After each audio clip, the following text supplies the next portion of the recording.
Buenas noches, estimados colegas.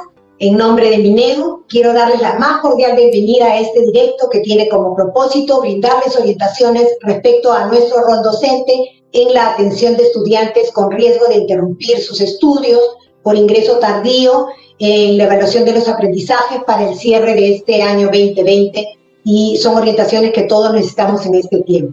Mi nombre es Patricia León Castro, soy docente de formación y especialista pedagógica de la Dirección de Formación Docente en Servicio.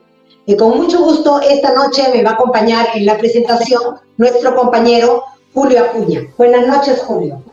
Buenas noches, Pati. Buenas noches a todos los maestros y maestras del Perú. Soy Julio Acuña Montañez, especialista en formación docente en servicio, y es un enorme placer estar con todos ustedes, maestros y maestras. Cada viernes, cada quincena estamos juntos. Este webinar tratará el día de hoy sobre el rol docente para el cierre del año escolar 2020 en el marco de la norma técnica de evaluación de la resolución viceministerial 193-2020 Minedu. Y será implementado, como siempre, por el Ministerio de Educación a través de la Dirección de Formación Docente en Servicio. Para presentar estas orientaciones, hemos organizado el webinar en 3 bloques. El primer bloque, que estará a cargo de nuestra compañera, colega Patricia, sobre el rol docente en la atención a estudiantes con riesgo de interrumpir sus estudios y con ingreso tardío. Y el segundo bloque, que estará a cargo de mi persona, sobre el rol docente en la evaluación de los aprendizajes para el cierre de 2020. Y por último, como siempre, también atenderemos a todas las preguntas que ustedes tengan a bien hacer, enfatizando seguro en aquellas que son más recurrentes en la ronda de preguntas. Muy bien, ahora sí damos pase a Patricia. Adelante, Patricia. Gracias, Julio. Así es, colegas. Recuerden que siempre pueden dejar sus preguntas en el chat del Facebook, que en el bloque final estaremos dando respuestas a sus inquietudes. Bienvenidos entonces y empecemos con el primer bloque. Rol docente en la atención a estudiantes con riesgo de interrumpir sus estudios y con ingreso tardío. Muy bien. Como parte de la campaña de movilización por la educación y la continuidad educativa, se implementa este sistema Alerta Escuela. Este es un sistema de alerta temprana para identificar estudiantes con riesgo de abandonar el sistema educativo. Y este sistema nos permite a los directores de las instituciones educativas identificar a esos estudiantes que requieren mayor acompañamiento para asegurar su continuidad. Además, facilita el acceso a las orientaciones para la implementación de acciones de prevención, que seguramente ustedes ya conocen. Así también nos permite contar con un espacio donde poder registrar y descargar información sobre la comunicación con sus docentes y acceso a estrategias pedagógicas del estudiante. Si bien es el director el que registra la información en Alerta Escuela, que se encuentra en el CIAGIE, es el docente el que deberá trabajar con esta información sobre sus estudiantes para evitar la interrupción de estudios. En este sentido, los directores están haciendo un trabajo colegiado.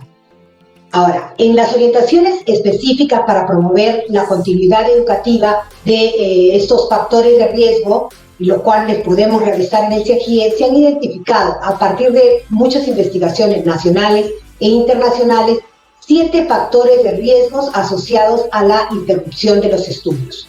Estos son violencia familiar e intrafamiliar, precaria situación económica de las familias, limitada expectativa sobre la educación, escaso apoyo familiar al proceso educativo, dificultad para mantener la comunicación con el estudiante y su familia,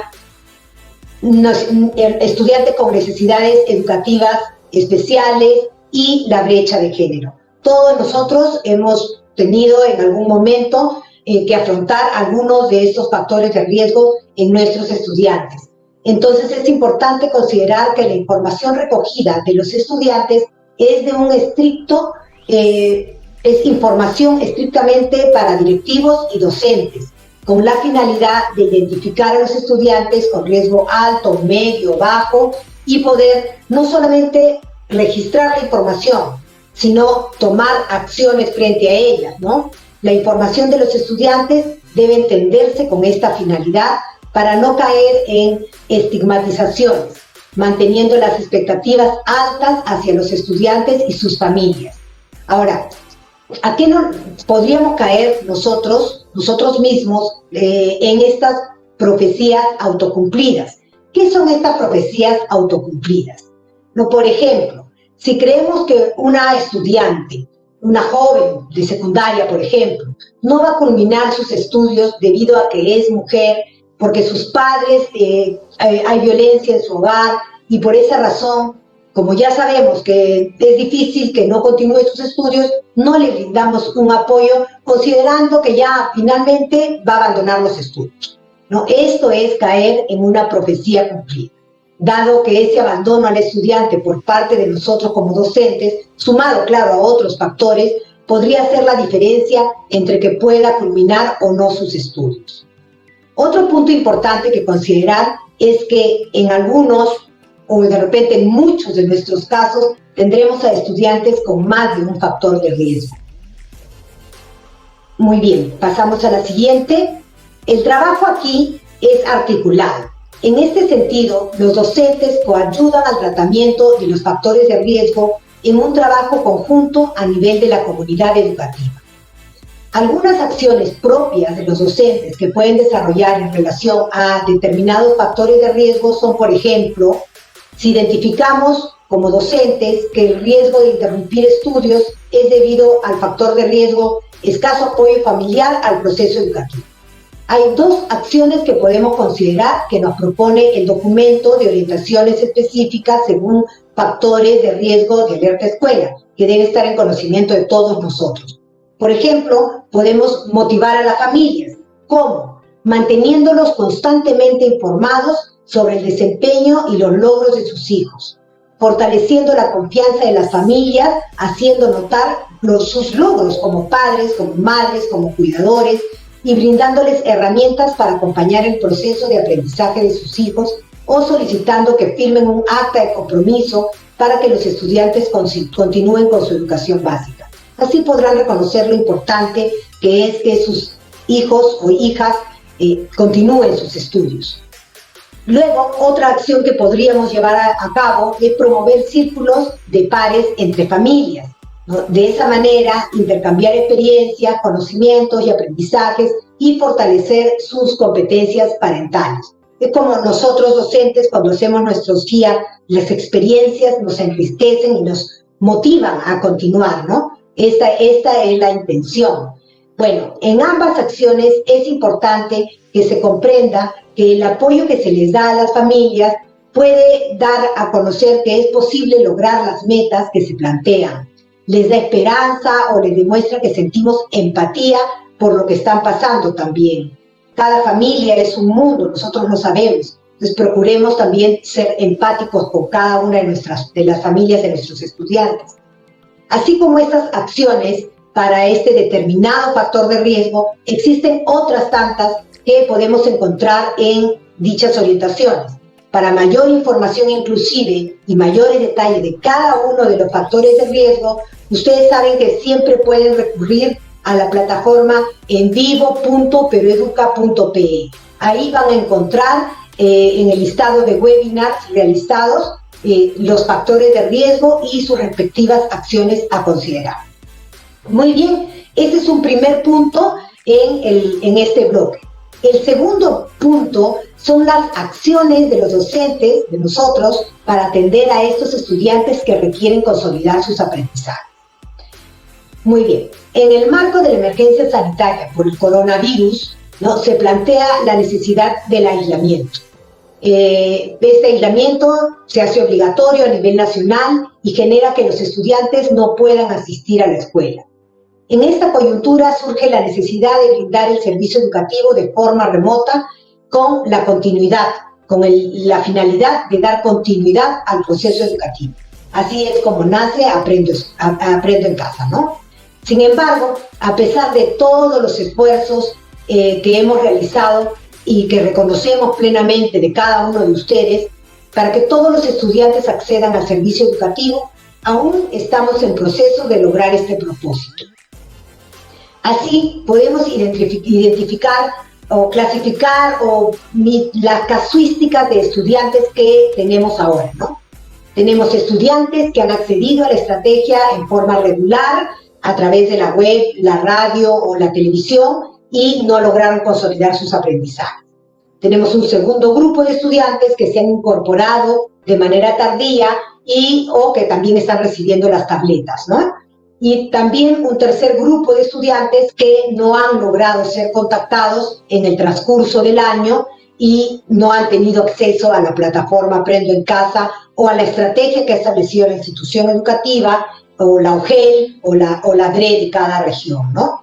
Muy bien, frente a esto se estableció, pasamos a la siguiente por favor, una mirada panorámica a las acciones, ¿no? De remediación, digamos.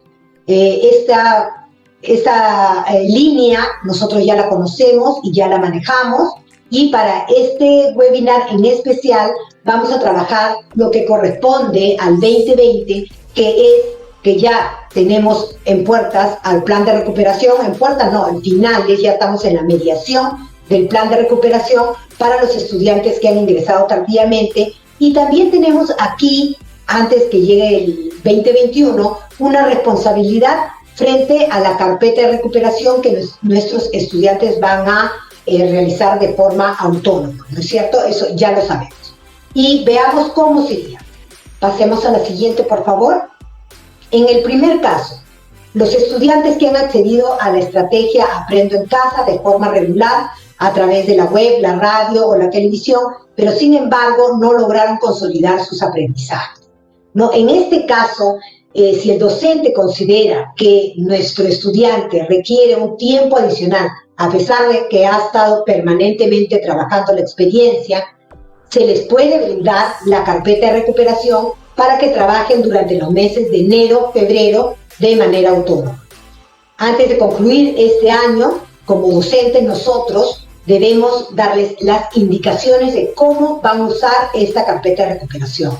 Podemos inclusive incluir los cuadernos de trabajo, los autoformativos, que los tenemos a disposición para que completen el progreso de las competencias que ustedes, con su dominio pedagógico, crean necesarias, ¿no? Esta es la carpeta que va a regresar a nosotros en marzo y que se va a utilizar como una información valiosa para los avances de los aprendizajes esperados de nuestros estudiantes. Este es un primer caso, los estudiantes que regularmente han estado atendiendo la estrategia. Muy bien, para el segundo caso, pasamos a la siguiente, por favor, gracias.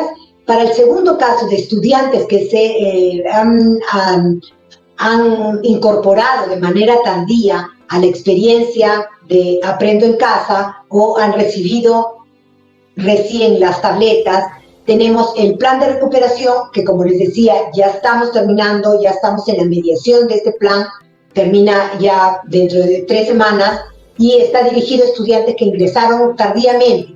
Quizá este plan de recuperación que nosotros hemos elaborado para cada uno de los que necesitaban superar competencias no logradas, ¿no?, ha dado resultados y han superado, ¿no?, han superado este déficit. Pero si no fuera así, si no hubieran superado aún con este plan de recuperación, también es posible brindarles un tiempo adicional con la carpeta de recuperación en enero y febrero del próximo año. Por supuesto, continúa en nuestro poder el darles las indicaciones de qué es lo que van a realizar, ¿correcto? Y en un tercer caso, tenemos a los estudiantes que no han logrado ser contactados en el transcurso de este año, lo que va del 2020, o que han tenido acceso a la experiencia, no han tenido acceso a la experiencia Aprendo en Casa o a la estrategia de la región, ¿no? ¿Qué oportunidad tienen? Primero, presentar su carpeta de trabajo o evidencias del trabajo realizado durante el año. Y segundo, también incluirse en la carpeta de recuperación de enero y febrero de manera autónoma, ¿no? Entonces, que les estamos brindando la mayor cantidad de oportunidades para que puedan superar las competencias no logradas, ¿no? Eso, por supuesto, está bajo nuestro dominio totalmente pedagógico. Ustedes tienen un criterio, el criterio lo tienen ustedes, porque son conocedores de sus características, sus necesidades, su contexto, ¿no? Entonces, nadie mejor que ustedes puede determinar si es necesario que cada uno de los estudiantes van a llevar la carpeta de recuperación porque han podido superar o no el plan de recuperación que elaboramos para ellos de octubre a diciembre, que ya estamos al final, ¿no? Entonces, estas son nuestras responsabilidades como docentes. Pasamos a la siguiente, por favor. Definitivamente tenemos 3 acciones previas a terminar el año. Primero, determinar qué estudiantes van a trabajar la carpeta de recuperación. Nosotros somos los que vamos a determinar. Segundo, qué competencias debe abordar de cada experiencia de aprendizaje que necesita fortalecer.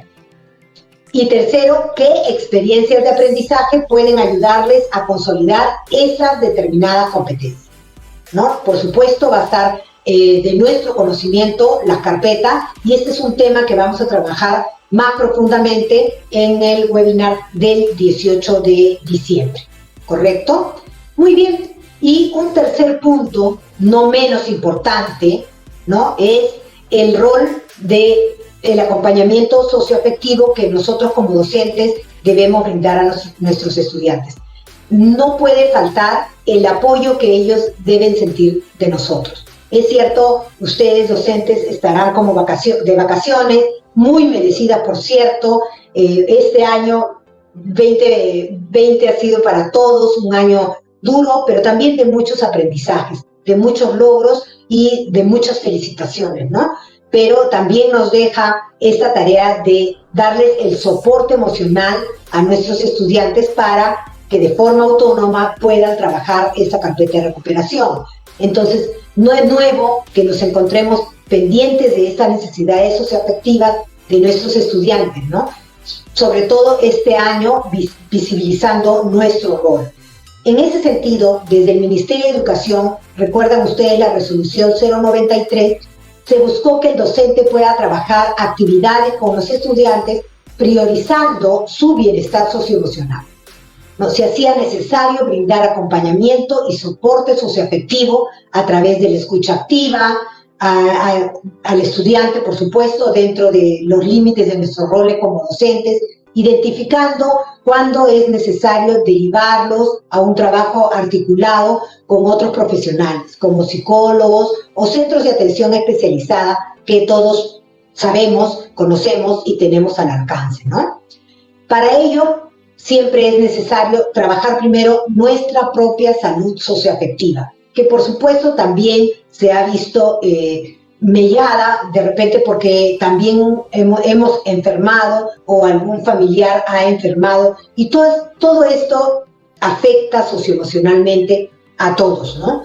Entonces los invitamos también a la página de envivo.perueduca.pe. Ustedes van a encontrar ahí webinars referidos a estos temas de resiliencia, de gestión de emociones, de cuidado de la salud física y mental, entre otros, que nos van a ser de ayuda, ¿no? Recordemos que nuestros estudiantes con riesgo de interrumpir sus estudios por ingreso tardío o porque no han logrado las competencias, van a seguir necesitándonos en este rol, incluso post pandemia, ¿no? No sabemos cómo será el próximo año, todavía estamos en ver si la vacuna, si no hay vacunas, si hay vacunas, si se accede, no se accede. Entonces, lo que sí sabemos es que en todo caso nuestros estudiantes nos van a necesitar. Muy bien, entonces hasta aquí llegamos, Julio, con el primer bloque. Tenemos una visión ya panorámica y clara que determina nuestras acciones al finalizar este año. Y para complementar este bloque, voy a darle pase a Julio, que desarrollará el segundo bloque. Rol docente en la evaluación de los aprendizajes para el cierre del año 2020.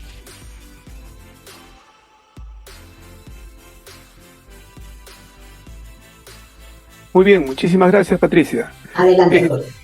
Es importante lo que Patricia ha trabajado respecto a nuestro rol, maestros y maestras, frente a estos estudiantes que están con riesgo de interrumpir sus estudios o los estudiantes que han tenido un ingreso tardío, así también como el aspecto socioafectivo que nosotros tenemos que ir brindando como maestros y maestras a nuestros estudiantes. En este segundo bloque vamos a continuar mirando nuestro rol. Pero en este caso hemos planificado para ver el rol nuestro frente a lo que significa la evaluación de los aprendizajes para el cierre de este año 2020. Lo hemos organizado en 4 puntos específicos. Uno, sobre el uso del portafolio, cómo es que tenemos que trabajar nosotros el portafolio, cuál es el rol que tenemos como maestros y maestras en este portafolio que hemos venido trabajando de inicio de año y que no podemos perderlo ahora al final. Un segundo elemento, y que está engarzado con el portafolio, tiene que ver justamente con las evidencias de aprendizaje, con el análisis de la evidencia de aprendizaje y con aquellas evidencias de aprendizaje relevantes que nos permitan identificar algunos aspectos centrales sobre el logro de la competencia por parte de nuestros estudiantes. Y el tercer punto tiene que ver con las condiciones, la promoción, permanencia y el registro en el CIACHIE, que sé que la mayoría de ustedes ya tiene un dominio y tiene conocimiento de ello, pero vamos a hacer un pequeño recordar de lo que ya se trabajó también en otros momentos con nuestros colegas y compañeros de IGBER. Y por último, veremos también sobre nuestro rol en la comunicación con las familias, ¿no? Ese es el marco en el cual hoy vamos a desarrollar nuestro trabajo y ahora sí, permítanme más bien compartir la presentación del día de hoy en este segundo bloque. Ahora sí. Muy bien. Ya. Les decía yo que estamos en el marco, no nos olvidemos siempre de este enfoque formativo de la evaluación. Y en el marco del enfoque formativo de la evaluación, nosotros que tenemos que tener consideración es que nuestro centro es el estudiante. El centro de todo el proceso del aprendizaje es el estudiante. Y el centro del proceso de la evaluación también es el estudiante. Es una evaluación para el aprendizaje. Evaluar para aprender. Evaluar para el aprendizaje.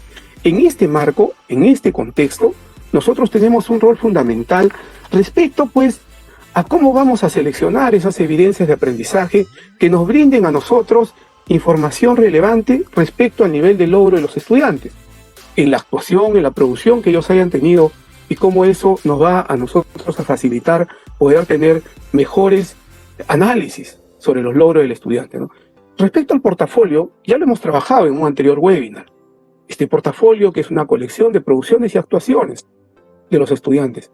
Muchos de nuestros estudiantes tienen portafolios físicos, tienen folders, tienen archivadores, tienen cuadernos, algunos también tienen sus portafolios virtuales y eso está muy bien, porque el portafolio en sí es todo aquello que el estudiante haya podido de manera organizada comenzar a compilar de todo el trabajo que ha realizado. Pero para el maestro, para la maestra, es fundamental que este portafolio no termine solo así al final del año, sino más bien hay que ayudarlos a los estudiantes a organizarlo, a reflexionar, a examinar su portafolio, a generar procesos de autoevaluación del propio estudiante sobre sus producciones, a reflexionar sobre lo que ha hecho. Cuando el estudiante se introduce, se compromete, reflexiona, autoevalúa su portafolio, entonces toma el verdadero nombre que tiene que tener y es un portafolio. Cuando el estudiante solo archiva el material sin ningún tipo de reflexión y sin una mediación docente que lo ayude a generar ese proceso reflexivo, estamos hablando seguro de un baúl de recursos, de un archivador de recursos, pero no de un portafolio. El portafolio necesita necesariamente que el maestro y la maestra reflexione con el estudiante sobre aquello que ha trabajado, sobre lo relevante de lo que ha ido haciendo, ¿no? Y para nosotros, pues, nos sirve como base para examinar, decía yo, los logros que ha tenido el estudiante, los avances que ha tenido en el proceso y también las dificultades, esas dificultades que seguro han ido ustedes identificando en todo el proceso de la enseñanza-aprendizaje. Por lo tanto, el estudiante pues tiene que tener vínculo con lo que ha hecho y comenzar a reflexionar sobre aquello que ha venido trabajando. Como ya lo hemos mencionado, el portafolio es una colección entonces de producciones y actuaciones realizadas por los estudiantes y que está organizada de manera sistemática, ¿no? ¿Y cuál es el rol del docente entonces? Es orientar, es propiciar. Primero, el registro ordenado, como le decía, de esa producción o actuación. Es decir, que el estudiante tenga una conciencia propia de todo lo que tiene ahí, que es su año de estudio, que es lo que ha venido desarrollando, que comience a identificar que ahí está evidenciando su proceso del aprendizaje, que está evidenciando lo que ha hecho y también posiblemente las dificultades que haya tenido, pero a la vez también los logros que ha tenido el estudiante. hay que estar con ellos y hay que mediar con ellos para que ellos comiencen a analizar y valorar aquellos productos que son más relevantes. Para eso, el maestro y la maestra, pues, tiene un elemento clave y fundamental, que son los criterios de evaluación. Es a partir de esos criterios de evaluación que podemos reflexionar con ellos la valoración de sus productos más relevantes. La mediación del docente es fundamental para generar estos procesos reflexivos y no dejar de lado el portafolio, sino más bien consolidarlo, llevarlo a un momento ya de consolidación y reflexión mucho más grande con el estudiante, con la familia del estudiante. Esa reflexión le permite, como le decíamos anteriormente, procesos que tienen que ver con su aprendizaje, con la autorregulación de su aprendizaje y con la autonomía en el aprendizaje. Eso es clave, colegas. Es clave que el estudiante mire su portafolio. No comience a mirar hojas desordenadas o un cuaderno separado, no, sino la integralidad de todo su proceso de aprendizaje. Y nosotros también, como maestros y maestras, mirar todo lo que hemos transcurrido, todo el esfuerzo que hemos venido desplegando, mediando en el aprendizaje del estudiante, mediando con las familias y luego pues analizando, evaluando, valorando las evidencias de aprendizaje de cada uno de nuestros estudiantes. En ese contexto, también hay otros escenarios en el cual el portafolio va a aparecer. Y conversaba hace algunos días con algunos maestros y maestras de quinto año de secundaria y me decían, mira, el profesor Julio me decía, han aparecido algunos estudiantes en estos últimos días, después que se han comenzado a generar todos estos procesos, y que tienen un portafolio trabajado, y han trabajado de manera independiente. Seguro son chicos y chicas, o niños y niñas, que en su familia pues no se ha podido conectar, pero que ha trabajado de manera independiente. Ese trabajo independiente hay que valorarlo, y hay que revisarlos, y hay que ayudarlos justamente a llevar ese proceso de reflexión del portafolio, ¿no? Otro escenario en el uso del portafolio tiene que ver con lo que vamos a hacer cuando retornemos. Y cuando retornemos, lo que vamos a hacer justamente es la evaluación diagnóstica. Y un elemento fundamental para esta evaluación diagnóstica es el portafolio de nuestros estudiantes. Por eso es que nosotros tenemos que cerrar este año llevándolos a los estudiantes a una reflexión del portafolio, pero también llevándolos a que conserven ese portafolio como parte de esta experiencia única que hemos vivido.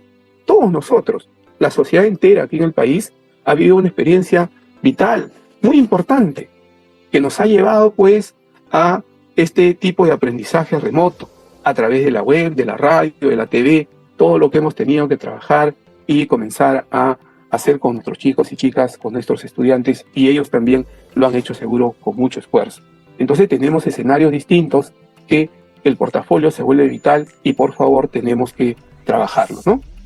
En ese mismo contexto, el docente entonces tiene que brindar pues pistas, orientaciones, consejos, estrategias, apoyos al estudiante, para que ellos puedan reflexionar sobre su aprendizaje, para que reflexionen sobre lo que han hecho, para que reflexionen tal vez también sobre lo que no han hecho, o sobre los problemas y dificultades que han tenido.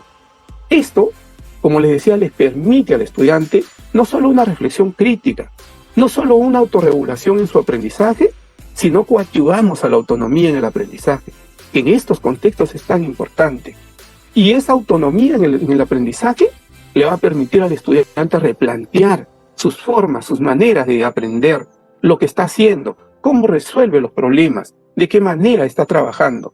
Todo este contexto tiene que ver con el portafolio, colegas, y por eso los llamamos a ustedes que en este marco del cierre del año 2020 retomemos el uso del portafolio, dejemos organizado todo ello, trabajemos con el estudiante, reflexionemos con ellos sobre lo que han trabajado, orientémoslos a esa reflexión, a esa valoración de la actuación compleja que han tenido en algunos momentos y a esa reflexión sobre cómo han aprendido y de qué manera eso que tienen ahí en su portafolio representa el esfuerzo de su proceso del aprendizaje, ¿no? Muy bien, pasemos ahora, sin salir del tema, estamos dentro del portafolio, pero ahora vamos a ver una parte interna del portafolio, ¿no? Y pasemos entonces a lo que son las evidencias de aprendizaje, ¿no? La determinación del nivel de logro, y eso lo saben todos ustedes, colegas, la determinación del nivel de logro de la competencia se realiza pues con base en evidencias de aprendizaje relevantes, ¿no? Es Necesario, por lo tanto, que el maestro o la maestra pueda determinar el nivel de logro y la competencia, pero en relación a lo que el estudiante ha ido produciendo. Esa selección, ese análisis de la evidencia relevante, exige que el docente, que el maestro, que la maestra, tenga un conocimiento claro de lo que está buscando en la evidencia. Muchas veces hemos conversado sobre que todo lo que produce el estudiante es una evidencia de su aprendizaje, sí, ¿no? Pero hay evidencias de aprendizaje relevantes que nos llevan a tener información sobre el desarrollo de la competencia. Y eso es lo que tenemos que tener nosotros, ¿no? Seleccionar, analizar aquellas evidencias de aprendizaje relevantes. ¿Y cómo selecciono yo? ¿Cómo hago yo para seleccionar esas evidencias de aprendizaje relevantes? No podemos olvidarnos de que tenemos que tener determinado, de que tenemos que haber formulado los criterios de evaluación. Porque esos criterios de evaluación me van a permitir a mí identificar con claridad esa evidencia de aprendizaje relevante.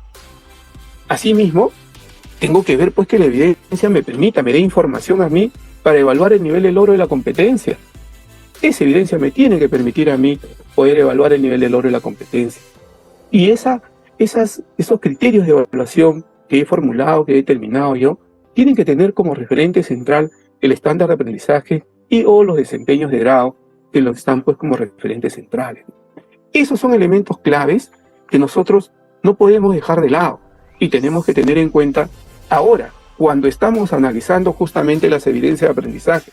Hoy, cuando estamos cerrando este año, que es un continuo con el 2020, pero que tenemos que hacer un pare, porque si bien hablamos de la evaluación para el aprendizaje, hay momentos en los cuales también tenemos que hablar de la evaluación del aprendizaje, es decir, de aquello que lograron o no lograron los estudiantes, en este contexto en el cual hemos venido trabajando. Por eso es que hoy tenemos que detenernos, analizar con claridad las evidencias, pero no nos olvidemos que para eso necesitamos dominio. ¿Dominio de qué? Dominio de la competencia que hemos trabajado, lo que implica la competencia, dominio de las capacidades y cómo se movilizan de manera articulada, dominio mismo del estándar de ciclo, que ha sido pues aquel elemento que ha sido referente y que nos ha dado luces de cómo ir formulando nuestros criterios de evaluación para orientar el trabajo del estudiante, para mediar en el aprendizaje del estudiante y luego también para analizar las evidencias de aprendizaje y seguro, en algún momento, brindar retroalimentación descriptiva, formativa a todos nuestros estudiantes, ¿no? Trabajo que ha sido tesonero, esforzado de todos ustedes, pero que siempre hay que reconocerlo y lo reconocemos desde aquí para ese trabajo que ustedes han venido desarrollando, ¿no? Les iba adelantando entonces que esa identificación de evidencia de aprendizaje que proporciona información relevante sobre el nivel de logro de la competencia nos lleva pues a tener claridad sobre algunos aspectos claros. Aspectos que ya hemos venido diciendo. La formulación, la determinación de los criterios de evaluación. No podemos ir a analizar una evidencia de aprendizaje si no tenemos claro cuáles son los criterios de evaluación por los cuales voy a analizarlo. No se trata, colegas, de colocar una nota, una calificación, sino se trata de que esa evidencia, esa actuación compleja del estudiante me pueda a mí dar información sobre lo que la competencia ha significado para ellos y cuál es el nivel de logro de la competencia. Porque una nota, si bien es importante para la promoción o para la permanencia en determinado grado, no es, digamos, explícita la información para el estudiante ahí. En cambio, cuando yo le brindo al estudiante una descripción cualitativa sobre lo que ha logrado, sobre lo que ha avanzado y sobre lo que tiene que mejorar, eso le va a ayudar a ellos mucho más. A la familia también, porque le va a dar claridad de qué es lo que estamos buscando, ¿no? Entonces, esta identificación de evidencias tiene que tener en cuenta la formulación de los criterios de evaluación, la evidencia misma que tiene que haber requerido del estudiante, como les decía, una actuación compleja, porque las competencias pues se desarrollan y se despliegan en actuaciones complejas, y esas actuaciones complejas las hemos vivido en diferentes momentos en las experiencias de aprendizaje que se han desarrollado a través de la estrategia Aprende en Casa. Asimismo hay que tener en cuenta, de hecho, el propósito de aprendizaje, que está articulando pues a la competencia o las competencias que hemos trabajado, la situación significativa misma, que ha movilizado justamente todas las actividades de esa experiencia de aprendizaje. Y siempre estar mirando pues que haya movilizado de manera articulada las capacidades de esa competencia. no nos olvidemos, y siempre lo señalamos aquí, que los estándares de aprendizaje y o los desempeños de grado son referentes claves para este proceso, son referentes centrales. Y el estándar tiene que ser un elemento fundamental para nuestro análisis de las evidencias de aprendizaje a través de los criterios de evaluación que nosotros nos hemos ido formulando, ¿no? Muy bien. Para ver un poco el lado práctico de todos estos procesos, ¿no?, en los cuales estamos conversando hoy, les voy a presentar, ojo, le estoy presentando solo la evidencia salida de la experiencia de aprendizaje por los tiempos que tenemos aquí, pero quiero que ustedes tengan claro de que no se trata de ir de frente a la evidencia, sino tengo que tener todo el contexto de la evidencia, de la experiencia de aprendizaje, ¿no? O sea, esa evidencia, en qué marco, en qué contexto se ha desarrollado. Y ese contexto, esa situación de aprendizaje, es la experiencia de aprendizaje. Ahí tengo que tenerla yo, ¿no? Pero bien, yo tengo una evidencia de aprendizaje y lo tengo que ver frente al estándar, como yo les decía, ¿no? De hecho, he tenido en cuenta el propósito de aprendizaje, la competencia, la situación significativa, las actividades que he desarrollado, todo lo que la experiencia de aprendizaje me ha proporcionado. He tenido en cuenta cómo se han movilizado de manera articulada las capacidades. Pero cuando voy al estándar, tengo que ver pues que un buen elemento del estándar, varios aspectos del estándar, se han movilizado. Y esos aspectos que se han movilizado me han permitido a mí formularme, determinar los criterios de evaluación. Y con esos criterios de evaluación es que yo puedo analizar la evidencia de aprendizaje, evaluar la evidencia de aprendizaje, para después yo determinar el nivel de logro de la competencia del estudiante. Y esto tienen que hacerlo ustedes, seguro. Muchos colegas me dicen, Julio, pero ese es un trabajo tesonero, es un trabajo que exige mucho esfuerzo. Y cierto que sí, porque tengo que cada vez más compenetrarme con mi currículo, con el currículo nacional. Y cuando yo me compenetro con el currículo, conozco, identifico con claridad la competencia y las capacidades que estoy trabajando, entonces ver esa relación de la competencia, el estándar, los desempeños y la formulación de los criterios de evaluación se me hace a mí más simple. Se me hace a mí cada vez más claro y más transparente, para luego yo también analizar de manera pertinente las evidencias de aprendizaje.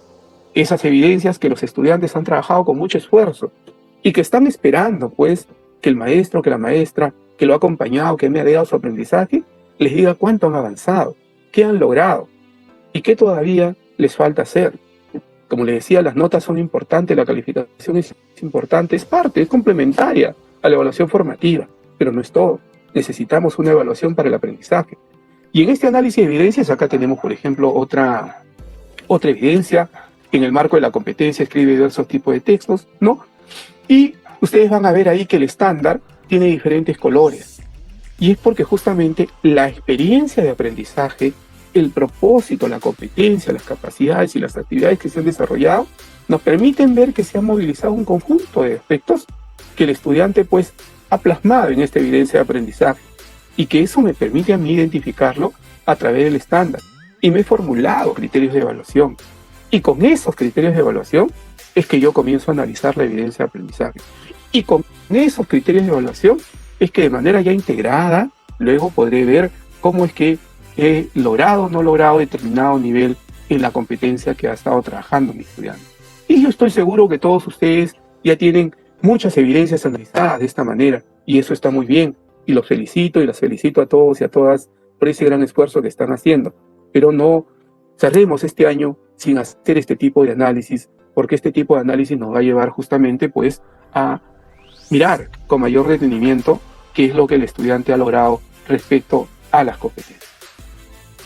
Muy bien, para ir cerrando esta primera parte, esta parte referida a las evidencias de aprendizaje, el análisis de evidencia de aprendizaje, yo les decía que tenemos siempre que tener en cuenta que las evidencias de aprendizaje se dan en el marco de las experiencias de aprendizaje.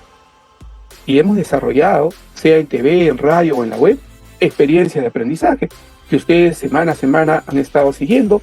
Ahora estamos justamente, creo, si no me equivoco, en la semana 36, la siguiente es la 37, y ya estamos a punto de terminar y concluir los estudios, el desarrollo de este año que ha sido sui generis, que nos ha retado, pero que nos deja pues muchos aprendizajes a todos, a todas. Nosotros mismos hemos tenido que aprender cada día más y más para comunicarnos por este medio con ustedes y también para brindarles en la medida que se pueda el soporte técnico pedagógico que permita pues ir avanzando en el trabajo que hacemos en el día a día. Les decía que hay la necesidad de analizar la experiencia de aprendizaje. El análisis de la experiencia de aprendizaje tiene que ir con mirar claramente cómo es que está movilizando de manera articulada las capacidades de experiencia de aprendizaje. Analizar la competencia o las competencias que está trabajando. Analizar el estándar de ciclo y o los desempeños de grado. Esos elementos son claves. Pero a la vez no puedo dejar de lado identificar la propia experiencia de aprendizaje, el propósito, la situación significativa, las actividades que se han realizado y la evidencia que le ha pedido, el producto que se le ha pedido al estudiante. Y como centro está el formularme los criterios de evaluación, porque todos estos elementos me tienen que orientar y ayudar a mí a formularme criterios de evaluación de manera pertinente, de manera adecuada, tomando como referente, como les decía, al estándar de aprendizaje. Entonces, tengo que analizar la experiencia de aprendizaje. Y yo sé que todos ustedes tienen pues un registro de todas las experiencias de aprendizaje que han trabajado durante el año. Y saben, dentro de esas experiencias, cuáles han considerado ustedes que son los que nos han dado evidencia de aprendizaje más relevantes en el marco del desarrollo de la competencia, en el marco del logro de la competencia, ¿no?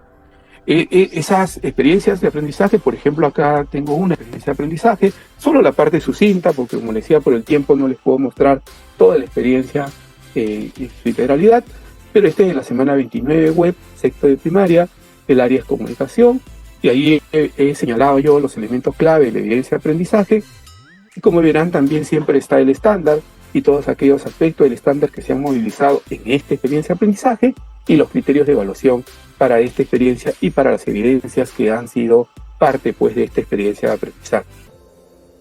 No podemos olvidar, colegas, que es fundamental para todos nosotros tener claro cómo vamos a hacer, de qué manera nosotros vamos a analizar estas evidencias de aprendizaje, para precisar, para dejar este año un análisis descriptivo, claro, preciso, sobre el nivel de logro del aprendizaje de sus estudiantes. De hecho, que van a evaluar, sí, y van a seguro hacer una calificación en el marco de las competencias que se han trabajado, ¿no?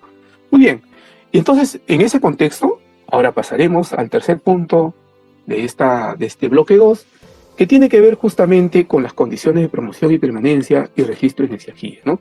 Que también ahí, yo les decía, ya ustedes tienen experiencia, siempre lo han trabajado, pero en un año sui generis como esto, siempre es bueno recordar.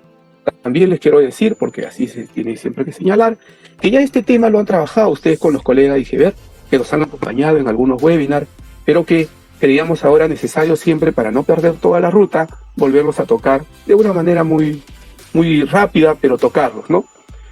Un elemento clave es tener clarísimo lo que implica la promoción guiada. ¿Qué es lo que implica la promoción guiada, no? Todos los estudiantes van a ser promovidos, ¿no? En el sentido hacia el siguiente grado. Pero todo es en un sentido claro de darle al estudiante mayores oportunidades y mayor tiempo para consolidar y desarrollar los aprendizajes. Eso es importante, colega. Algunos maestros y maestras me decían, Julio, pero es injusto porque algunos estudiantes no se han esforzado. Y yo creo, maestros, que todos nosotros hemos hecho un gran esfuerzo en este contexto, en el contexto que hemos vivido en este año. Y hay que situarnos y centralizar al estudiante como un elemento clave de todo este proceso de enseñanza-aprendizaje. Y entonces, en ese contexto, el estudiante tiene un continuo en el 2020 con el 2021 para darle pues ese espacio, ese tiempo, esas oportunidades de consolidar el desarrollo de las competencias. Por lo tanto, en el CIAGIE voy a registrar pues una vez al año este elemento que estamos trabajando hoy, ¿no? Se va a registrar el último nivel de logro alcanzado por el estudiante y solo en el caso de competencias que hayan sido desarrolladas, ¿no? En el caso de que no haya logrado realizar acciones el docente, porque es posible que en algunas competencias no se hayan realizado acciones, ustedes ya saben pues que cuentan con determinados elementos que inmediatamente pueden acudir, como por ejemplo no se cuenta con evidencia suficiente para determinar el nivel de logro, o no se logró realizar acciones para su desarrollo, o también otros y poner pues la casuística específica que ustedes han tenido que vivir con el trabajo de esas competencias con el estudiante.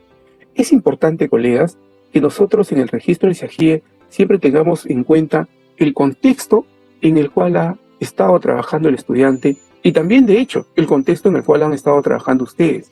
Buscamos por eso que miremos la competencia, el nivel de logro de la competencia y de aquellas competencias pues que hemos logrado trabajar y desarrollar con cada uno de nuestros estudiantes, ¿no? Ya específicamente respecto a lo que es algunos aspectos claves, en inicial y primer grado, tanto de EBR y EVE, la promoción es automática, ¿no? Y eso nos lo plantea la RDM 094. En cambio, los estudiantes de segundo grado de primaria, cuarto de secundaria de la EBR y del ciclo inicial e intermedio hasta tercer ciclo avanzado de EVA, ¿no?, serán matriculados en el 2021 en el grado siguiente con la promoción guiada. Esta promoción guiada que ustedes, ya Patricia lo había señalado en toda una línea de tiempo, van a ser parte de ese proceso, ¿no? Esta promoción guiada, que creo yo tiene ya su punto de inicio tiene con el plan de recuperación que ustedes han hecho, pero que va a tener un punto clave en la carpeta de recuperación que vamos a trabajar ahora en enero y febrero, y que seguro en el próximo webinar lo vamos a trabajar con mayor detenimiento. Pero también tiene esa promoción guiada tiene que ver con la evaluación diagnóstica que vamos a realizar al inicio del año de cada uno de nuestros estudiantes. Y le decíamos que ahí el portafolio juega un rol importante. Ese portafolio que el estudiante ha producido durante todo el año juega un rol importante. Y seguro también la evaluación que vamos a hacer de las competencias trabajadas y desarrolladas por el estudiante, ¿no? Esa promoción guiada que tiene que ver con el periodo de consolidación de los aprendizajes. Esa promoción guiada que tiene que ver posiblemente también con el refuerzo escolar que se vaya a dar posterior a este periodo de consolidación de los aprendizajes del estudiante. Eso es lo que tenemos que mirar nosotros. Este continuo entre el 2020 y el 2021, ¿no? Otro caso es el de los estudiantes de cuarto de EVA y quinto de educación básica regular. Los estudiantes que no logren aprobar las 5 áreas seleccionadas, ¿no?, tienen la oportunidad de acudir a la carpeta de recuperación, como les decíamos. Ellos van a poder acudir a la carpeta de recuperación y luego presentarlos pues a inicios de año para que sea valorado, evaluado por sus docentes y tenga pues algún tipo de evaluación respecto a eso y seguro hayan logrado las competencias, hayan logrado consolidar las competencias, ¿no? O también la evaluación de subsanación que a través de la institución educativa se le va a ir proporcionando cada 30 días. Muy bien, sigamos viendo esta parte de la promoción, permanencia y registro en el SIAGIE. Y algunos puntos claves que hay que recordar es que solo se colocan niveles de logro calificativo de las competencias que han sido desarrolladas. Es aquellas que tenemos realmente nosotros evidencias de aprendizaje de que el estudiante lo ha trabajado, lo ha desarrollado con ustedes y que ustedes han sido parte de esa mediación, ¿no? En caso que el docente tenga datos, información sobre el estudiante y que puedan ser significativos, siempre es importante señalarlo. ¿Y a qué datos me estoy refiriendo ahí? Es posible que el estudiante haya tenido pérdida de su familia, que algún miembro de su familia haya fallecido en este año. Ese es un dato importante que puede haber afectado su progreso y que es necesario que el maestro y la maestra deje ese comentario, plantee esa información. Posiblemente el estudiante pase a otro grado y sea otro maestro quien lo reciba. Esa información entonces es valiosa, ¿no? En el 2021, el director y los docentes de la institución educativa serán pues los responsables de completar los niveles de logro calificativos, ¿no?, de esas competencias pues que no han quedado seguros con algún tipo de registros. Es importante, como les decía, y lo vamos a ver ahora al final, cómo es que nosotros hemos logrado algo que de repente durante mucho tiempo en la presencialidad no habíamos tenido, ¿no?, la cercanía, la relación con la familia. Ahora estamos cerrando este año, no podemos terminar rompiendo esa cercanía, sino más bien tenemos que terminar estrechando esos lazos con la familia. Y para eso hay que pues informarles a ellos sobre estos procesos en los cuales estamos dando, ¿no? Muy bien, ¿qué calificativos debe usar el docente en el SIAGIE? Y eso ya, como les decía, ustedes lo han venido trabajando, pero igual siempre es bueno plantearlo. En el ciclo 2 de educación inicial, 3 años hasta segundo grado de secundaria, o en EVA, el ciclo inicial hasta el segundo de avanzado en la modalidad EVA, ¿no?, el calificativo puede ser en AD, A y B, ¿no? Ya saben ustedes que no utilizamos el calificativo C en este caso, ¿no? En caso no se haya alcanzado el nivel esperado, el casillero quedará en blanco y será completado en el 2021. En cambio, para tercer y cuarto grado de secundaria o tercer grado de avanzado en la modalidad de EVA, el calificativo no debe registrar calificativos menores a 11. ¿no? Porque en esos grados el calificativo es vigesimal y entonces no debe registrar calificativos menores a 11. Eso es importante, colegas, en esto de lo que yo les venía hablando de la promoción guiada. Tener clarísimo que estamos hablando de una promoción guiada, una promoción que va a estar acompañada, que va a estar mediada por el docente, por el maestro, por la maestra, y que es un continuo entre el 2020 y el 2021, y que seguro todos ustedes vamos juntos, vamos a acompañar al estudiante para que logre consolidar sus competencias en el siguiente año, ¿no?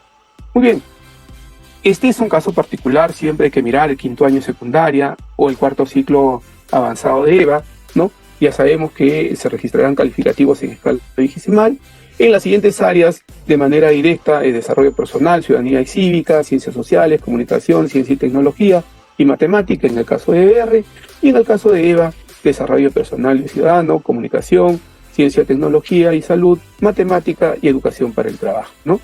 Es posible también que al interior de las instituciones educativas se haya generado información sobre las competencias de otras áreas curriculares, y está muy bien. Y entonces eso les permitirá poder registrar los calificativos correspondientes en el CIAGIE. Eso es muy importante.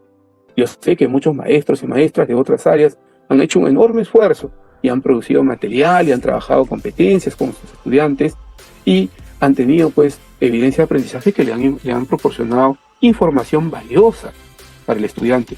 Y eso no podemos dejarlo de lado para nada, lo podemos registrar, pero siempre señalando que tenemos pues que tener información clara, pertinente sobre el nivel de logro de esas competencias, ¿no? Asimismo, las áreas que no cuentan con calificativo serán completadas por el CIAGIE utilizando el calificativo obtenido en el grado anterior, tanto de la EBR o periodo promocional anterior de EVA, ¿no?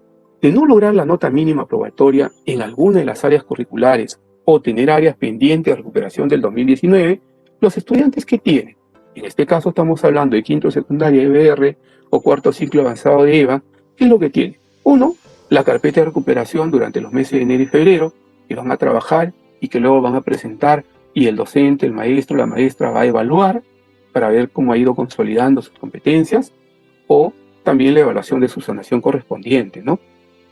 Que seguro a nivel de institución educativa ya se está planificando y que puede ir dándolo cada 30 días hasta lograr pues superar este proceso en el cual ellos han estado inmersos, ¿no? Todo esto es parte, colegas, de lo que nosotros tenemos que ir haciendo, como las condiciones de promoción y permanencia y registro en el CIAGIE. Es importante, por eso les decía, no retomando lo que hemos iniciado, es importante el portafolio, porque ahí tenemos toda la evidencia del proceso del aprendizaje del estudiante. Y es también una evidencia de la mediación que nosotros hemos brindado al estudiante. Y dentro del portafolio, las evidencias de aprendizaje, el análisis de esas evidencias de aprendizaje relevantes que nos den información sobre el nivel de logro de la competencia. Y luego, lo que tenemos que ir haciendo todos nosotros en el registro en el CIAGIE y esas condiciones de promoción y permanencia que en la RDM 193 nos dicen con toda claridad y precisión. Ahí siempre les pido yo a los colegas, trabajemos colegiadamente, busquemos el trabajo colegiado, porque ese es un elemento clave para tomar decisiones mucho más fuertes, mucho más articuladas e institucionales. Y también mejora la propia imagen institucional y le da fortaleza a la institución frente a la comunidad local, frente a todo el contexto en el cual desarrolla pues los procesos de enseñanza-aprendizaje con los estudiantes. Muy bien, estamos llegando ya al último punto de este bloque número 2. Vamos a trabajar respecto a la comunicación con la familia. Y aquí es importante, permítanme ustedes, iniciar este último punto reconociendo, ¿no?, el trabajo tesonero de los maestros y maestras en estrechar estos lazos de comunicación, de relacionamiento con las familias. Ha sido fundamental este trabajo, maestro. Realmente es muy importante el rol de los maestros y las maestras en la comunicación con las familias. Ha sido muy importante el hecho de que hayan logrado establecer canales de comunicación fluida y permanente con las familias. De tal manera en que este año hemos construido una mirada nueva, una perspectiva nueva de la intervención de la familia en el proceso de aprendizaje de sus estudiantes. De alguna manera hemos convertido al hogar en un aula, porque el hogar ha permitido generar espacios de aprendizaje, tiempos de aprendizaje, momentos de aprendizaje con el estudiante. Y eso hay que reconocerlo, maestros y maestras, es labor de todos ustedes. Es el esfuerzo que cada uno de ustedes ha desarrollado a través de los diversos canales de comunicación. Sí, y sé que algunos maestros ahorita estarán diciendo, claro, Julio, lo estás diciendo de la teoría porque tú no has estado en el aula y no has visto las dificultades que hemos tenido. Conocemos todas las dificultades que ustedes han tenido y por eso parto por reconocer el valioso rol que han tenido ustedes, no solamente en la mediación del aprendizaje, sino también en la construcción de esta nueva mirada y perspectiva de la familia en el proceso del aprendizaje de sus hijos, de sus hijas o de sus apoderados. Esto es importante que tenemos que ir midiendo y tenemos que valorarlo en el cierre de este año. No podemos simplemente cerrar el año y despedirnos y olvidarnos lo que hemos logrado hacer. Por eso lo he puesto como logro. El establecimiento de canales de comunicación con la familia es un logro. Pese a todas las dificultades, con SMS, con WhatsApp, en algunos casos, y seguro ahí yo he tenido la oportunidad de participar en algún momento con colegas de inicial y primaria, también con secundaria, los padres de familia han aprendido a utilizar el Zoom, aquellos que han tenido las posibilidades. Algunos padres de familia han aprendido a utilizar el WhatsApp web con ustedes, han aprendido a tomar fotos y enviar las fotos, han aprendido a bajar información, un conjunto de cosas en las cuales ustedes han comenzado a mediar en ese proceso, ¿no? Y hemos incluido entonces a las familias en este proceso de aprendizaje y creo que ese es un reto valioso que tenemos que todos nosotros ir manteniendo.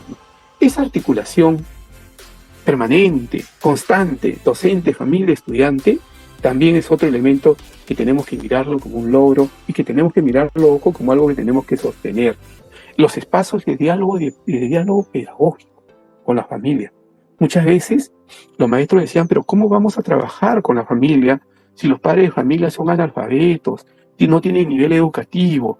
Pero también ellos, esos padres y madres nuestras, en todo el país, se han movilizado para que sus estudiantes logren aprendizaje. Han hecho enormes esfuerzos para acompañarnos en este proceso y tenemos que reconocer también el esfuerzo que han hecho ellos, ¿no? Y reconocerles a ustedes esos espacios, ese diálogo pedagógico que han generado con las familias sobre el aprendizaje de sus hijos, para que poco a poco también eso permita pues a el estudiante empoderarse más de lo que está haciendo y a la familia también empoderarse de estos nuevos enfoques, de estas nuevas miradas del aprendizaje, porque a veces pues hemos rupturado paradigmas con las familias que esperaban la nota, que esperaban cuánto le habían puesto ustedes al estudiante y no entendían en algunos casos la retroalimentación, esa retroalimentación formativa tan valiosa que ustedes han brindado, ¿no? Las familias entonces se han incorporado, se han comprometido con la educación de los estudiantes. No quiero generalizar, sé que hay muchos que han tenido dificultades y hasta el momento tienen familias que ni siquiera le han respondido los mensajes, pero miremos la parte valiosa, miremos el mayor logro y en el mayor número las familias han respondido en función a sus propias condiciones. El otro elemento que es valioso y que tenemos que rescatarlo es que la familia, los apoderados, han tenido que interactuar con sus hijos, con sus hijas, con aquellos niños o niñas o adolescentes que han estado a su cargo. Han interactuado, se han interesado en lo que están haciendo, en lo que no están haciendo, aunque sea cuando llegaban muy tarde a la casa. De repente venían de trabajar, cansados, abrumados, pero y ahí estaba el WhatsApp, ahí estaba el mensaje del maestro y la maestra que los hacía regresar nuevamente a que el aula estaba en su hogar y que era necesario que ellos interactuaran en ese proceso. Esos espacios que hemos generado, esas condiciones para aprender en el hogar que la familia ha tenido que generar y crear, no solo espacio físico, sino condiciones reales para el aprendizaje.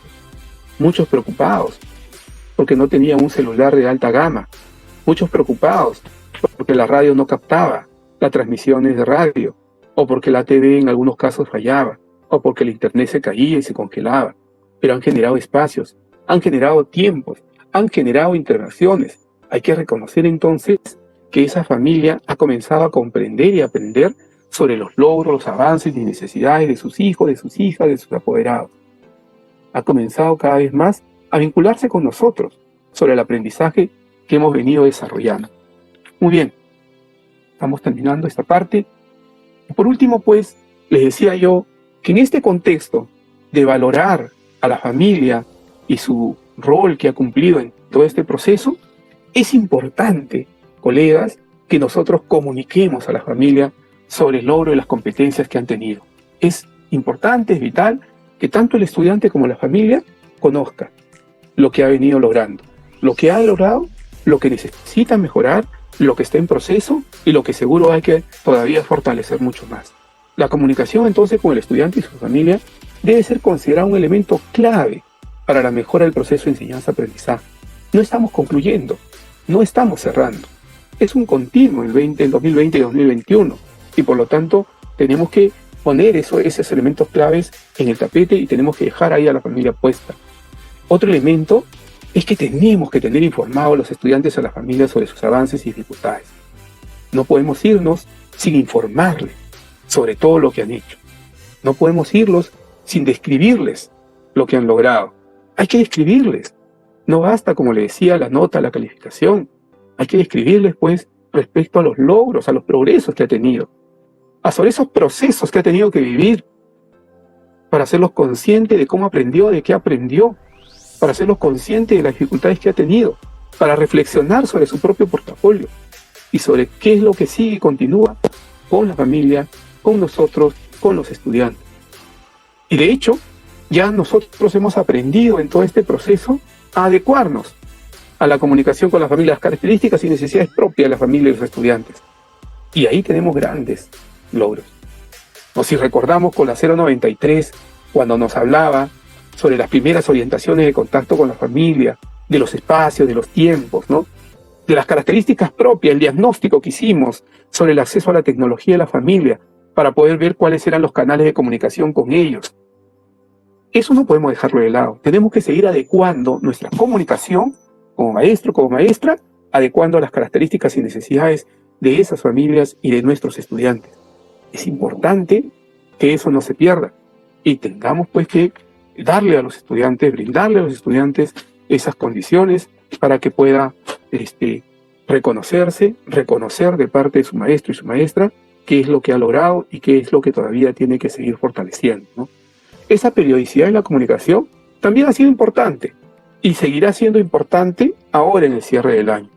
Tenemos, colegas, que comunicarnos con la familia para informarles, para decirles los logros que ha tenido dando en esas posibilidades y en ese contexto en el cual están ellos, que reconocemos que son contextos complicados, difíciles, los reconocemos, pero tenemos que comunicarnos con ellos para que justamente vayan ellos también siendo conscientes de lo que han logrado junto a sus hijos, a sus hijas, a sus apoderados.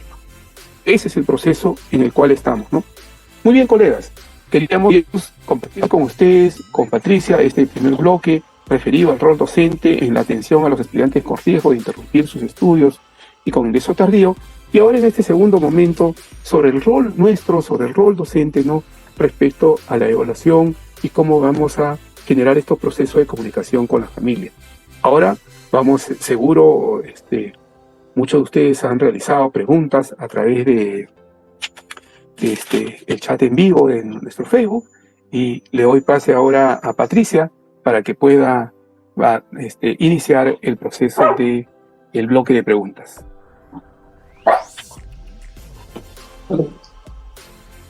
Muy bien, Julio, muchas gracias. Creo que ha sido bastante ejemplificada tu puesta y ha aclarado muchas de las preguntas que ya han estado haciendo nuestros docentes en el Facebook. Quiero aprovechar este momentito para mandar saludos a todos nuestros colegas que nos están viendo de Barranca, Ica, Chiclayo, Pimentel, Lambayeque, Ancón, Cutervo, Yungay, Tucumbe, Arequipa, Chincheros, Condorcanqui, Payasca, Trujillo, Puno, Pisco, Chanchamayo, Piura, Andahuaylas, del Callao, Contumazá, Junín, Chiquián, de Pueblo Libre, Comas, Guari, Majes, Antonio Raimondi, Cartavio, Concepción, Cusco, Tacna, Paiján, Chanchamayo, Purímac y muchas más regiones del Perú que nos acompañan. Gracias por su preferencia y ahora sí pasamos al bloque de preguntas.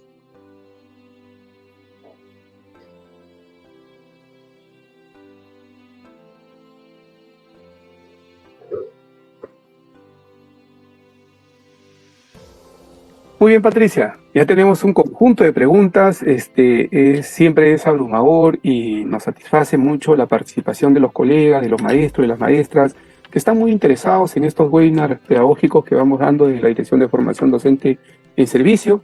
Estamos, por cierto, en nuestro penúltimo webinar, el próximo, el 18 de diciembre, es el último.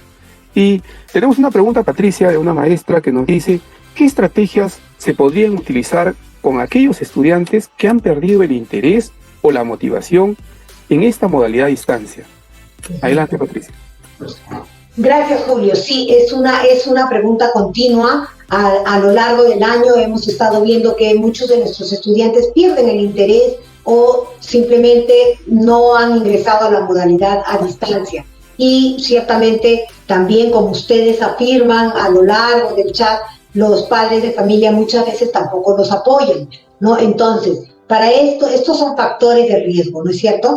Y recuerden que las orientaciones, y tenemos las orientaciones en el CIAGIE y los webinars en el Vivo Perú Educa.pe, a los que ustedes pueden recurrir. Pero sin embargo, para esta pregunta específica, podemos utilizar estrategias para promover el trabajo colaborativo y que ellos sientan que no están solos, no son los únicos. Probablemente hasta sientan vergüenza de, a estas alturas del año, querer comenzar a hacer sus trabajos que no han hecho, como ustedes bien dicen, durante los 9 meses, ¿no? Pero es nuestro deber darles el ánimo y motivarlos. ¿Cómo? Podemos utilizar estrategias de trabajo colaborativo, de liderazgo entre compañeros para hacer una especie de cotutoría y acercarlos a ellos entre estudiantes y que se motiven, ¿no? Que se motiven que sí es posible.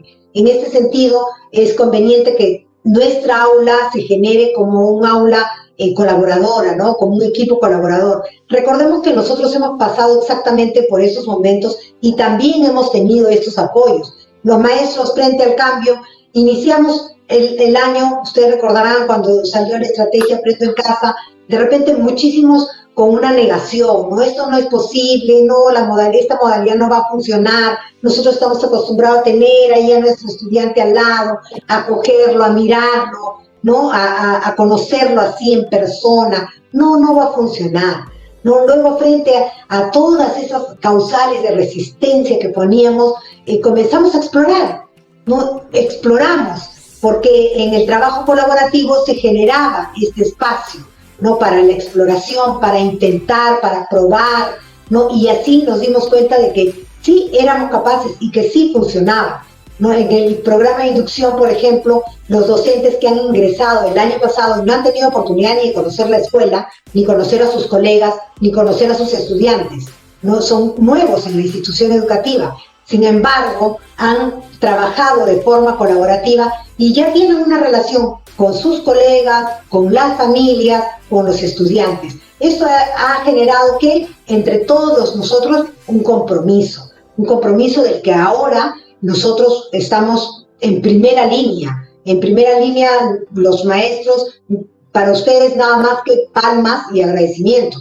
¿no? Pero continuar buscando estrategias. Vayan a leer detenidamente estas orientaciones que están en el CIAGIE para los factores de riesgo y recurran a los webinars que están en el portal de vivo.perueduca.pe, que les va a ayudar muchísimo más. Muy bien, Julio, espero haber podido solventar a la docente. Sí, muchísimas gracias, Patricia. Patricia, quiero aprovechar para saludar a los colegas que nos están acompañando, los colegas de Ayacucho, Chorrillo, Huánuco, Pátapo, Huaral, Supe, Chimbote, Iquitos, La Tinguiña, San Román, El Agustino, Acora, Virú, Huaycán, Chulucanas, San Pedro de Lloc, La Victoria, Tarapoto, Cajamarca, Salamanca, Huamanga, San Isidro, Ascope, Surco, Túcume, La Oroya, Quilmaná, Cajatambo, Chongos, Bajo, Juliaca, La Esperanza, Cutervo, Villa El Salvador, Satipo, Olmos y Paiján. Un saludo siempre a todos los colegas que nos acompañan. Y te formulo, creo, la siguiente pregunta, Patricia, para ir cerrando el bloque 1. Ahora te voy a formular 3 preguntas sobre el mismo tema que lo he intentado consolidar, sistematizar rápidamente, y para que tú puedas responder, por favor, ya son 3 en 1. Dice, ¿el MINEO proporcionará las carpetas de recuperación? Nos preguntan ahí. Dos dice, buenas noches, ¿esta carpeta de recuperación es para nivel inicial también? Te pregunta una colega inicial. Y 3, ¿carpeta y plan de recuperación es lo mismo? Y si no, ¿cuándo se aplica cada uno? Están preguntando. 3 preguntas en uno, entonces, Patricia, para que puedas responder. Adelante. Muy bien, muchísimas gracias por las preguntas, porque siempre es importante que tengamos claridad en lo que hemos presentado, ¿no? Primero, efectivamente, el Minedu va a proporcionar esta carpeta de recuperación que consta de 8 experiencias de aprendizaje, ¿correcto? Para ser resueltas en las 8 semanas de vacaciones, de forma autónoma por los estudiantes. Ahora, ¿cuál es la diferencia entre la carpeta de recuperación y el plan de recuperación? Recordemos, profesora, el plan de recuperación es el que nosotros hemos elaborado, nosotros docentes hemos elaborado para nuestros estudiantes que estaban en riesgo por no cumplir con las expectativas de las competencias, ¿no es cierto? Ese plan comenzó en octubre y lo cerramos ahora en diciembre 2020. No puede ser que, como ustedes conocen su realidad, su contexto y la necesidad de sus estudiantes, ¿no? La modalidad de distancia no ha impedido este conocimiento del docente con la realidad de su práctica docente. Entonces, si este plan de recuperación surtió un efecto positivo, estupendo, ¿no? Estos estudiantes ya no van a necesitar trabajar esa carpeta de recuperación. Pero si aún persiste esta necesidad en algunos de ellos, es posible que, además de ese plan de recuperación que nosotros elaboramos de octubre a diciembre, puedan ellos continuar con la carpeta de recuperación que estará a su disposición y trabajaremos en el próximo webinar en la plataforma de Minedu. Estará a su disposición con estas 8 experiencias de aprendizaje para que puedan trabajar. Estas carpetas de recuperación son a partir de segundo grado a cuarto de secundaria. Recordemos, y ya lo hemos tratado también, que quinto tiene un tratamiento específico, ¿no? Que ya también de eso hemos hablado bastante. Entonces, inicial y primer grado, no, como tienen automáticamente el pase, no van a utilizar carpeta de recuperación en enero y febrero. Es de segundo a cuarto, de segundo grado de primaria a cuarto de secundaria. Creo que ahí contesté las 3 preguntas, Julio. Sí, muchísimas gracias, Patricia. Muy bien, ahora más bien, Sí, ahora te pido a ti más bien ver las preguntas que están referidas al bloque 2 para poder responder a los colegas. Gracias. Muy bien, Julio, así es, efectivamente. Nuestros colegas nos preguntan de varias formas y en reiteradas oportunidades han hecho esta pregunta. Vamos a colocar un calificativo final y vamos a realizar análisis de evidencia. Esto implica un manejo de instrumentos de evaluación y un registro auxiliar. Muy bien, sí, miren, colegas, nosotros les decíamos que tenemos que analizar, evaluar las evidencias de aprendizaje relevantes que nos dan información sobre el nivel de logro de la competencia. Y de hecho, si es que yo estoy formulando criterios de evaluación, esos criterios de evaluación los tengo que llevar a algún instrumento que me ayude justamente a ver ese progreso del estudiante, ¿no?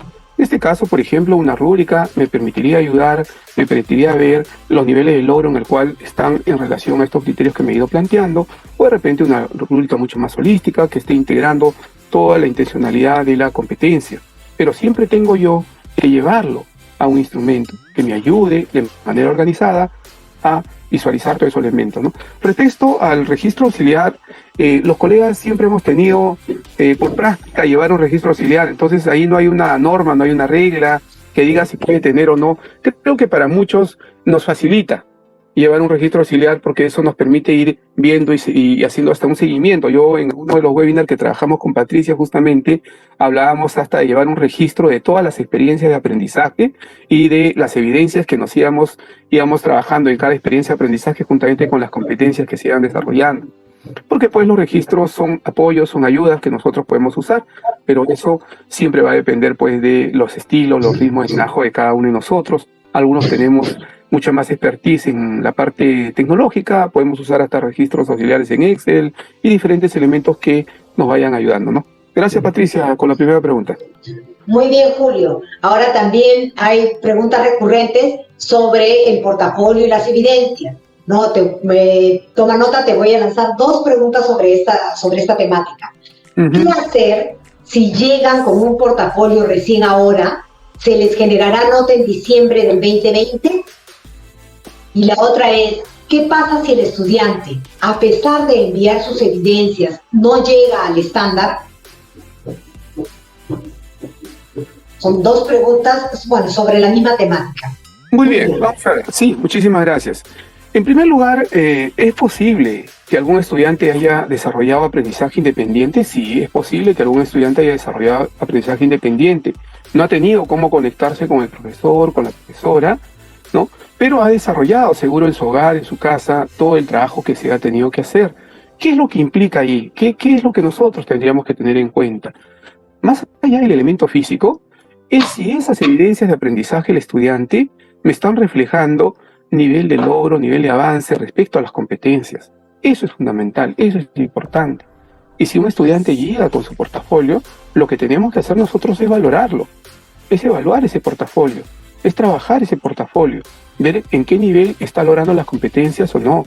Y si, pese a su esfuerzo, de manera autónoma, ha trabajado y no logró, pues decirle qué es lo que no logró y cuál es la ruta que todavía tendría que seguir para poder ir avanzando, ¿no?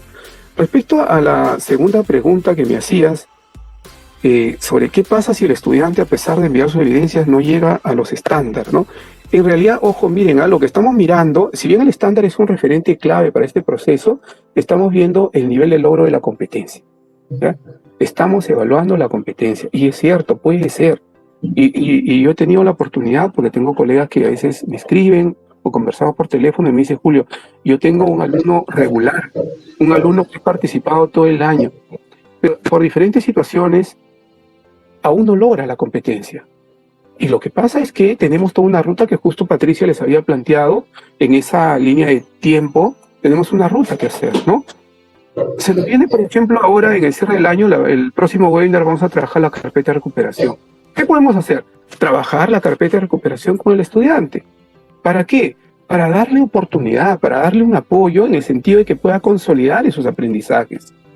Luego se va a venir otro momento que es justamente la evaluación diagnóstica, donde el portafolio juega un rol importante, donde esta carpeta de recuperación del estudiante que ha trabajado en enero y febrero también juega otro rol y seguro nos va a dar luces de cómo ha ido desarrollando la competencia.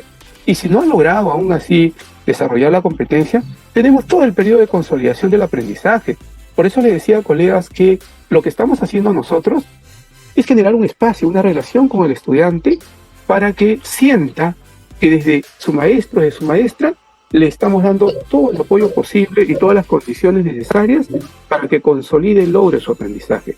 Y eso es lo que va a pasar con el estudiante. Hay un continuo y la promoción guiada tiene que ver con ello. Tenemos que ir siempre afirmándonos y reafirmándonos en esta promoción guiada en el cual la mediación del maestro, a partir del diagnóstico que va a desarrollar en marzo, la consolidación en el periodo de consolidación de los aprendizajes que luego va a desarrollar, y si fuera necesario el refuerzo escolar posterior a julio, seguro también llevará ahí, ¿no? Ese es entonces un mensaje que le podría yo dejar a los maestros. Muchas gracias, Patricia. Muy bien, Julio. Estimados docentes, recuerden que, bueno,